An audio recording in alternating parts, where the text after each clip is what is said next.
आप सभी का हमारे YouTube चैनल पर स्वागत है। जैसा कि आपने हमारे पिछली वीडियो में देखा था कि हम अब तक दादा की ट्रिक के माध्यम से हम समास पढ़ा रहे थे।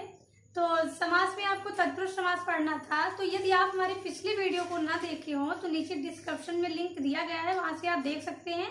तो आइए देखिए तत्पुरुष समास क्या होता है, यानी उसको हम कैसे हल करेंगे। तो सबसे पहले हम इसको जानेंगे कि तत्पुरुष समास में कारक होते हैं। तो सबसे पहले फिर यह जानेंगे कि हिंदी में कुल कितने कारक हैं। 8 कारक हैं और तत्पुरुष समास में कारकों की संख्या कितनी है, 6 है। तो 6 कारक हमारे तत्पुरुष समास में होते हैं। तो आइए उस कारक को हम सबसे पहले जान लें। यदि आप इसको नोट कर लिए हो तो इसको हम मिटा दें, फिर लिखें।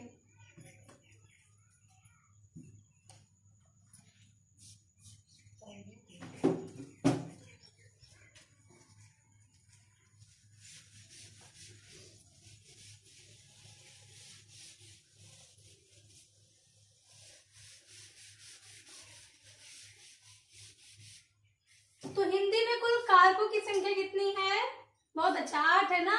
और तत्पुरुष समास में कुल कितने कारकों की संख्या है, 6 है। तो वो सबसे पहले हम 8 को लिखेंगे। क्या है कारक,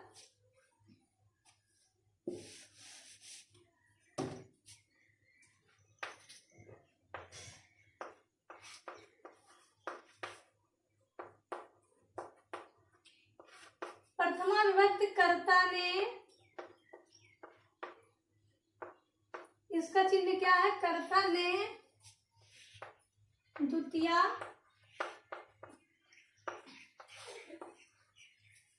विभक्ति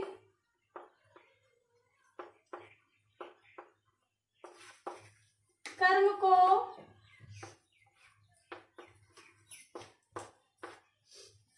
तृतीया विभक्ति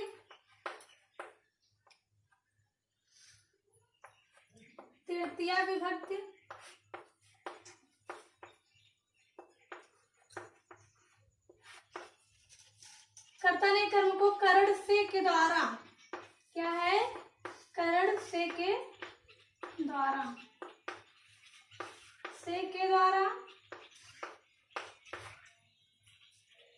चतुर्थी विभक्ति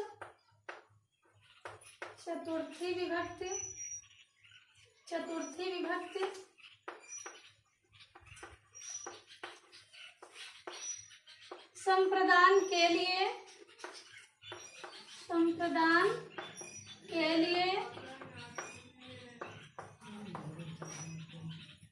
पंचमी विभक्ति अपादान से अलग होने के अर्थ में, अपादान से अलग होने के अर्थ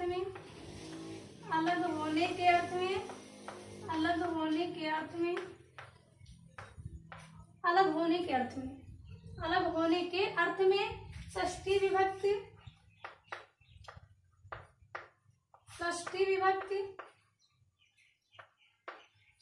विभक्ति क्या है, संप्रदान के लिए अपादान से अलग होना, संबंध काकी के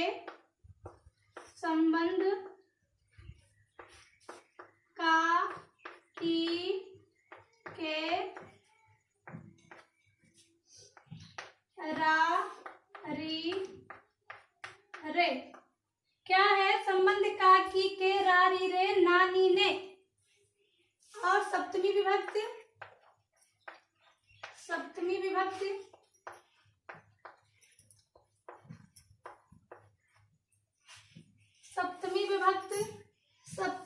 क्या है, अधिकरण में पर,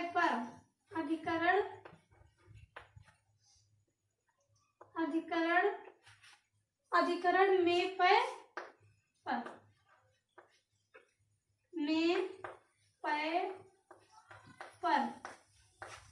इसके नीचे क्या है, अष्टमी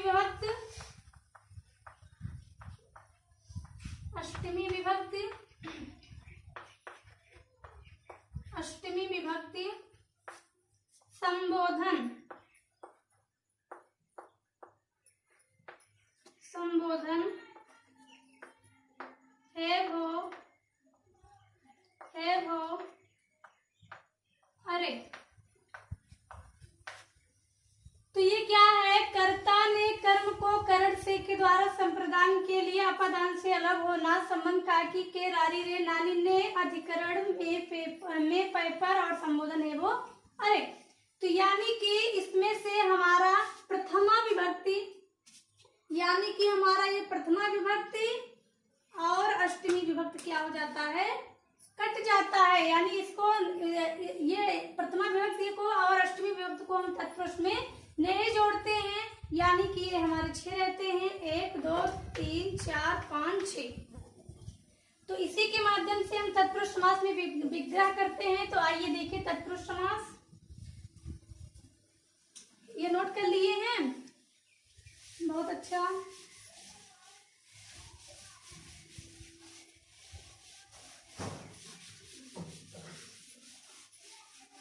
तत्पुरुष समास क्या होता है, तो इसमें आप जो ट्रिक पढ़े थे वो तो याद कर लिए होंगे, क्यों याद कर लिए हैं? अभी 4 लाइन याद किए हैं क्या? नहीं, बहुत अच्छा, आप पूरा याद कर लिए ना। चलिए ठीक है, तो जब याद किए रहेंगे तभी जो है आप उसको नोट कर लेंगे, बढ़िया हल करेंगे। तो तत्पुरुष समास देखिए,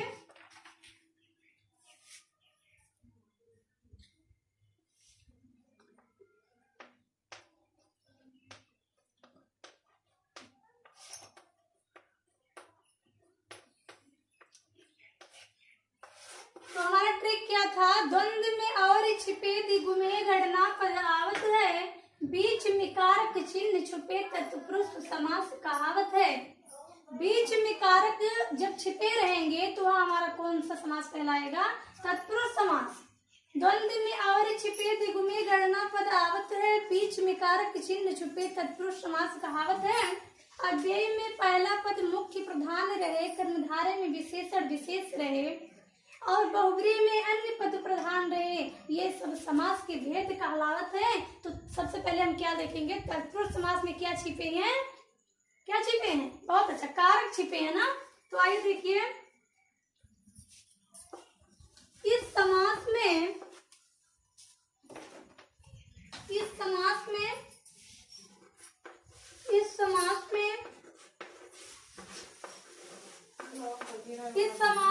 उत्तर पद प्रधान होता है।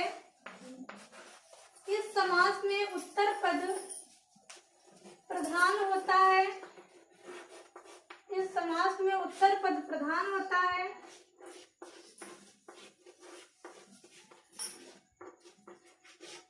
इस समास में क्या होता है, उत्तर पद प्रधान होता है। इसमें बाद वाले पद की प्रधानता रहती है। इसमें बाद वाले पद की प्रधानता रहती है।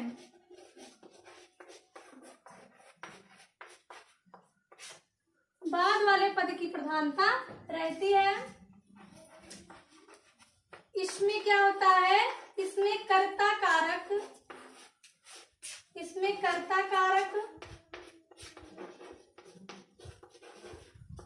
और संबोधन कारक को छोड़कर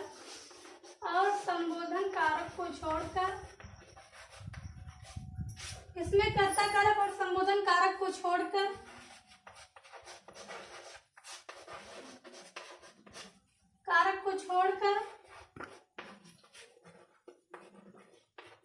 शेष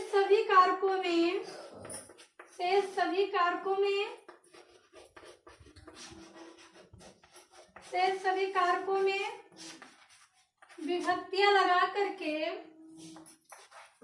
विभक्तियों को लगाकर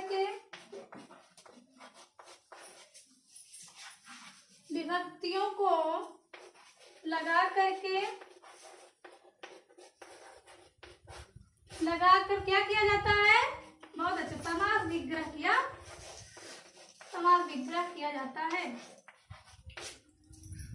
समास विग्रह किया जाता है, इसको आप नोट कर लिया हो, इसको मिटा दिया जाए। आगे देखिए,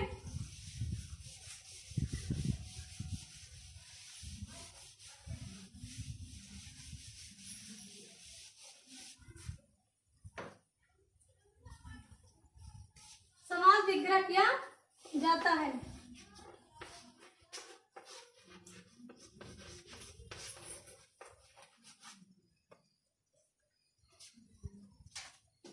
तो ये परिभाषा थी, आप परिभाषा इसको याद कर लेना।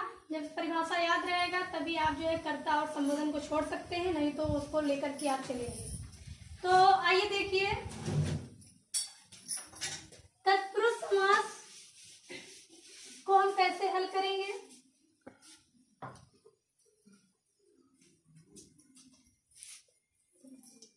तो हम कर्ता कारक को छोड़ देंगे, यानी प्रथमा विभक्ति को छोड़ देंगे, हम द्वितीय तत्पुरुष को लेकर के और कर्म को लेकर के हम चलेंगे। तो आइए देखिए,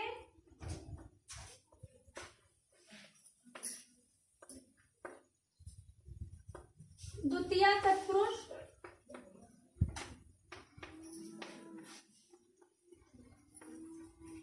कर्म को, अब देखिए द्वितीय तत्पुरुष में हमारा क्या है, हमारा ये निशान है, चिन्ह है। क्या है? निशान है, चिन्ह है।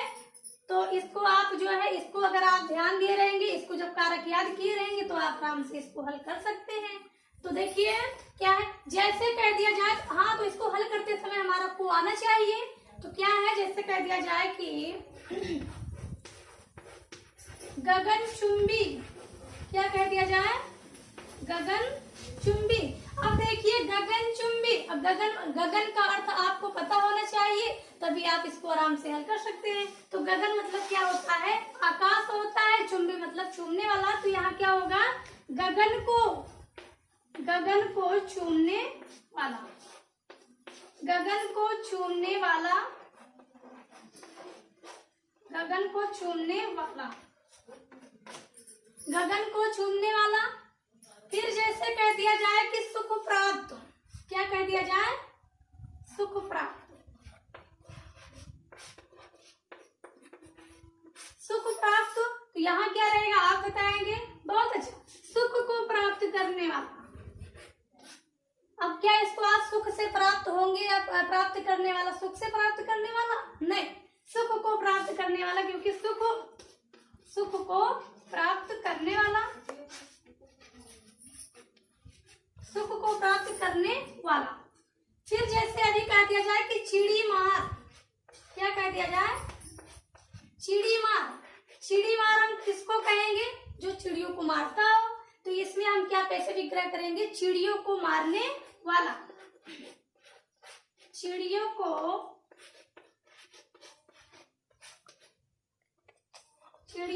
मारने,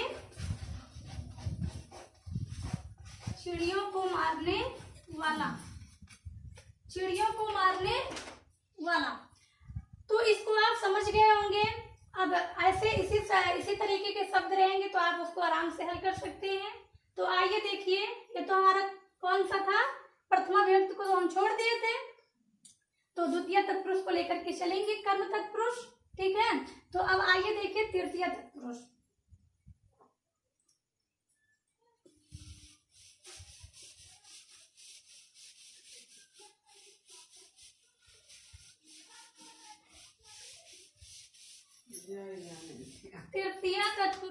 तृतीय तत्पुरुष करण से के द्वारा, ठीक है। ये क्या है हमारा, ये भी चिन्ह है, से के द्वारा।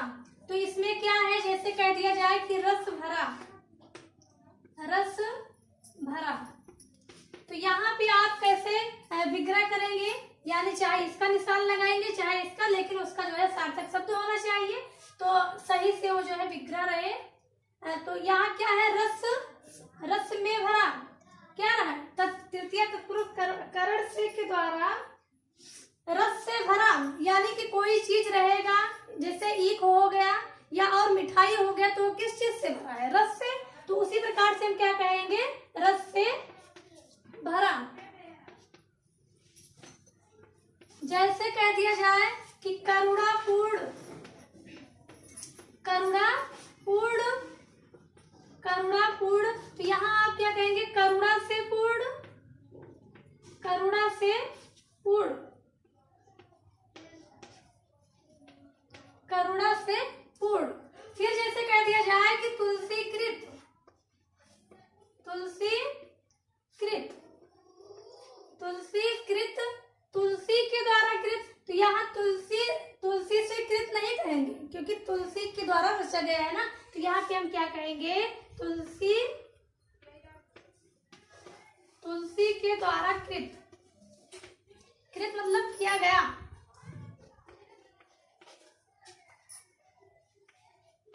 तो इसको आप समझ गए, रस भरा करुणापूर्ण तुलसीकृत, यानी कि रस से भरा करुणापूर्ण तुलसीकृत। तो यानी कि इसमें क्या है, यानी वो रस से भरा हुआ है, करुणा से वह क्या है, पूर्ण है, और तुलसी के द्वारा कृत यानी वह तुलसी के द्वारा रचा गया हुआ है, किया गया है। तो इसको आप अगर लिख लिए हो तो इसको मिटा दिया जाए, मिटा दे, हो गया।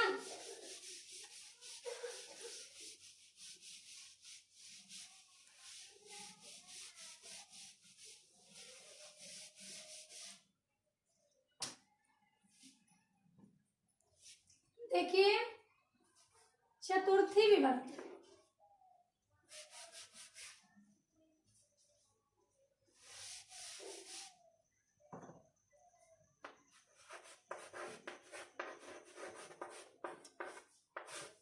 चतुर्थी तत्पुरुष, चतुर्थी तत्पुरुष, चतुर्थी तत्पुरुष में क्या है, संप्रदान के लिए, क्या है, संप्रदान के लिए, संप्रदान के लिए। यहां जैसे कह दिया जाए कि ब्राह्मण दक्षिणा, ब्राह्मण दक्षिणा, तो यहाँ आप क्या कहेंगे, पेपर में आ जाता है कि ब्राह्मण दक्षिणा में कौन सा तत्पुरुष समास है। तो यहाँ आप क्या कहेंगे, चतुर्थी तत्पुरुष समास, यानी कि ब्राह्मण दक्षिणा, ब्राह्मण के लिए दक्षिणा, या ब्राह्मण से दक्षिणा तो कहेंगे नहीं, या ब्राह्मण को दक्षिणा, ब्राह्मण के लिए दक्षिणा, ब्राह्मण के लिए दक्षिणा।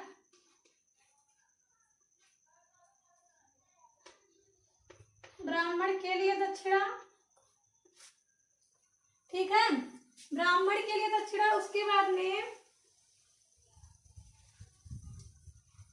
ये नोट हो गया, जैसे कह दिया जाए कि देशभक्ति, देशभक्ति, तो यहाँ आप क्या कहेंगे, देश की भक्ति तो कहेंगे नहीं, देश के लिए भक्ति, इसका विग्रह क्या होगा, देश के लिए भक्ति।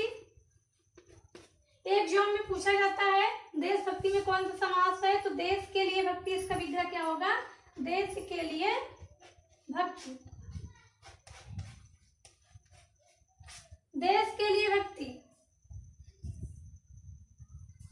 फिर जैसे कह दिया जाए कि विद्यालय या शिक्षालय, फिर यह कह दिया जाए और शब्द है जैसे पुत्र शोक, तो जैसे कह दिया जाए कि विद्यालय,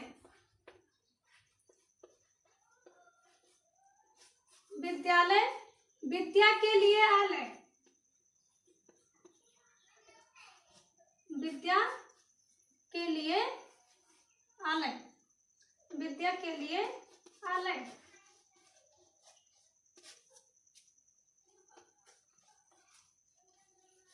विद्या के लिए आलय।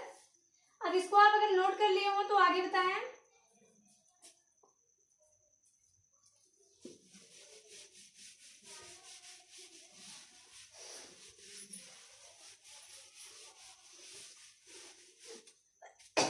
जैसे कह दिया जाए कि पुत्र शोक, पुत्र शोक, तो यहाँ आप क्या कहेंगे,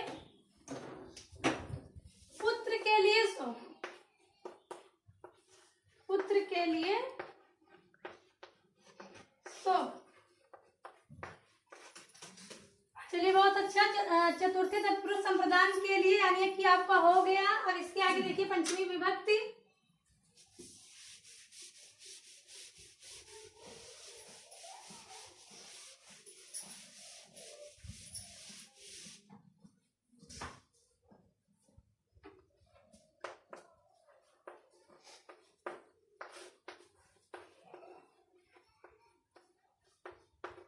पंचमी तत्पुरुष, पंचमी तत्पुरुष यहाँ क्या है? पंचमी तत्पुरुष में क्या है? वहाँ क्या था? संप्रदान के लिए। तो यहाँ क्या है? अपादान से अलग होना, अपादान से अलग होने के अर्थ में, अपादान से अलग होने के अर्थ में।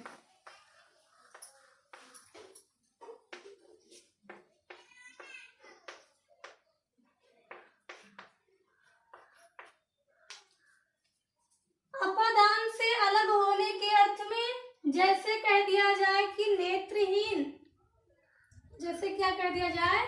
नेत्रहीन। तो यहाँ आप क्या लिखेंगे या कैसा विग्रह करेंगे? नेत्र से हीन, यानी कि यहाँ नेत्र से क्या हो गया है? एकदम हीन हो गया है, हट गया है, उसको दिखाई नहीं देता है। तो नेत्र से वह क्या है? हीन है। यहाँ क्या है? यहाँ भी क्या है? से चिन्ह लगा है। ठीक है, यहाँ भी से चिन्ह है। आप सोच रहे होंगे कि संप्रदान के लिए अपादान से अलग होने के, यानी कि अपादान में क्या है? यहाँ भी चिन्ह है और करण में भी क्या था? से चिन्ह था हमारा। तो यानी दोनों में हमारा से है। तो क्यों ऐसा? तो यहाँ क्या है? नेत्र से हीन है, यानी यहाँ एकदम अलग होने के अर्थ में है। वहाँ क्या था? जैसे रस भरा था, तो वहाँ रस जो रस में क्या क्या है? रस से एकदम क्या हुआ है? भरा हुआ है। लेकिन यहाँ क्या है? एकदम हीन हो गया है। जैसे कह दिया जाए कि धनहीन। यहाँ पंचमी तत्पुरुष में और क्या है? जैसे कह दिया जाए धनहीन, तो धन से हीन, धन से हीन। जैसे कह दिया जाए कि ऋण से ऋण मुक्त, ऋण मुक्त, ऋण से मुक्त। यानी कि यहाँ पे नेत्र से हीन हो गए हैं, धन से भी हीन हो गए हैं, और जो उनका उधार था, कर्जा था, ऋण था, उससे क्या हो गए? छुटकारा पा गए, यानी उससे भी मुक्त प्राप्त हो गए। तो ये आपका पंचमी विभक्ति था। ये अगर इसको आप नोट कर लिए हो तो इसको मिटा दिया जाए। आगे देखिए षष्ठी विभक्ति।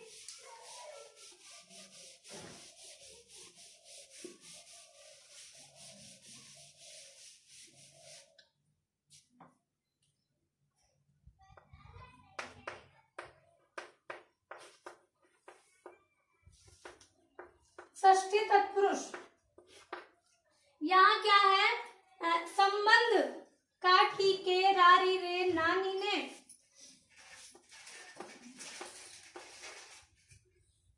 संप्रदान के लिए अपादान से अलग होने के अर्थ में। उसके बाद में क्या है? षष्ठी तत्पुरुष हमारा क्या है? संबंध, संबंध तत्पुरुष का, की, के,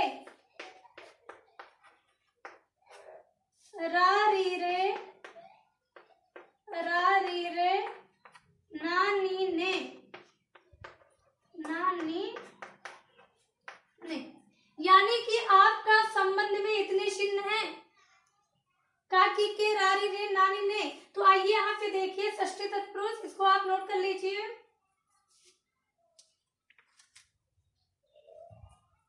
हो गया? बहुत अच्छा।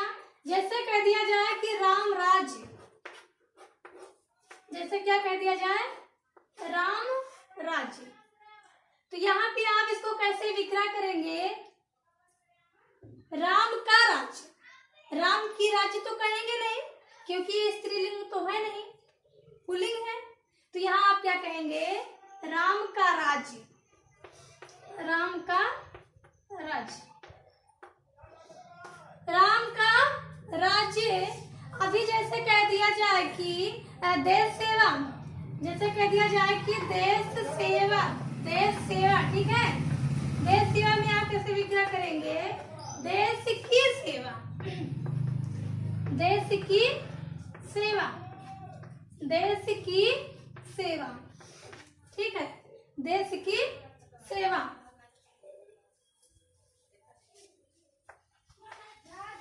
जैसे कह दिया जाए एक शब्द और है कि सूर्योदय। अब इसमें क्या है? इसमें सबसे पहले आप संधि पढ़ चुके हैं। अगर संधि बढ़िया से पढ़े रहेंगे तो इसको आप क्या करेंगे, तोड़ेंगे। तोड़ने के बाद में आप समास पे जाएंगे, उसको विग्रह भी कर लेंगे। तो यहाँ पे क्या है, सूर्य धन उदय, आ प्लस उ, तो यहाँ कौन सा समास है, गुण सॉरी कौन सी संधि है, गुण संधि है। तो यहाँ पे सूर्य धन यानी कि सूर्य का उदय, यहाँ पे हम क्या कहेंगे, सूर्य का उदय हो गया। लोग कहते हैं कि सूर्य का उदय हो गया। यहाँ हम लिखेंगे कि सूर्य सूर्य सूर्य का उदय, क्या है, सूर्य का उदय, सूर्य का उदय। अब इसको अगर आप लिख लिए हो तो इसको मिटा दिया जाए, मिटा दे, बहुत अच्छा।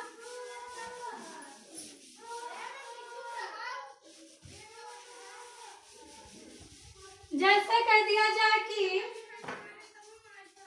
देखिए सप्तमी तत्पुरुष, सप्तमी तत्पुरुष, इसमें क्या है, अधिकरण में पय पर, में पय पर, में पय पर। तो यहाँ देखिए क्या है, जैसे कह दिया जाए कि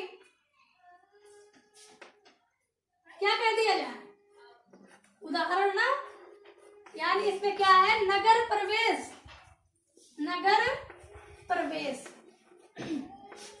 तो भैया आप नगर से प्रवेश करेंगे कि नगर में प्रवेश करेंगे, प्रवेश मतलब जाना, उपस्थित होना। तो यहाँ आप क्या कहेंगे, नगर में प्रवेश, नगर में प्रवेश, नगर में प्रवेश। जैसे कह दिया जाए सर्वोत्तम, सर्वोत्तम, सर्वोत्तम, सर्वोत्तम, सर्वोत्तम, ठीक है। तो अभी कह दिया जाए कि जैसे इसको आप तोड़ो, तो इसको आप संधि पढ़े हैं तो आसानी से तोड़ सकते हैं।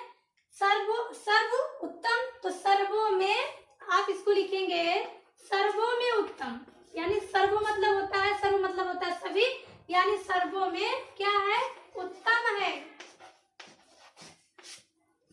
सर्वो में उत्तम। इसके बाद में आप लिखेंगे कि आप बीती, आप बीती। तो यहाँ आप कैसे करेंगे, यहाँ कहेंगे आप पर बीती कि आप में बीती, आप में तो बीतेगा नहीं, यहाँ आप कहेंगे आप पर बीती, ठीक है। तो यहाँ पे आप क्या कहेंगे, भैया आप पर बीती, क्यों, आप पर बीती, इसको जो है आप क्या लिखे हैं, आप पर बीती। तो यानी इसका विग्रह सही हमारा यही है। अभी यहाँ कह दिया जाए कि आप में बीती, तो भैया गलत हो जाएगा, विग्रह आपका सही नहीं रहेगा। जब आप लिखेंगे कि आप पर बीती तो सही रहेगा, ठीक है। तो यदि आपको हमारा वीडियो आज का वीडियो अच्छा लगा हो तो प्लीज लाइक करिए, शेयर करिए, सब्सक्राइब करिए। Thanks for watching.